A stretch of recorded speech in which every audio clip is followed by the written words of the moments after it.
Unsa may inyong buhaton kung wa narehistro ang inyong yuta?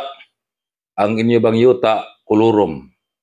Ang nakapeligro anang kulurom nga yuta mahimong applyan og lain, magmata na lang mugbuntag lahi na nga pangan ang nakarehistro sa inyong yuta.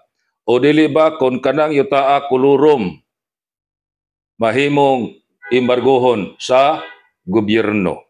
Busa hinungdanon kayo ang pagrehistro sa yuta.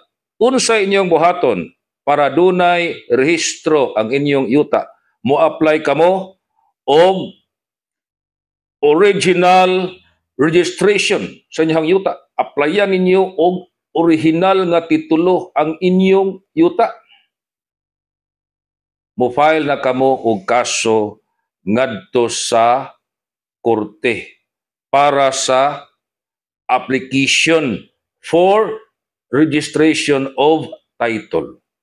Natural, mokuha na kamo og abogado o gabahin sa inyong i-establish nga kanang yutaa dili public land. Nga kanang yutaa gitawag og alienable and disposable nga pwedeng panagyahon og pribado nga tao.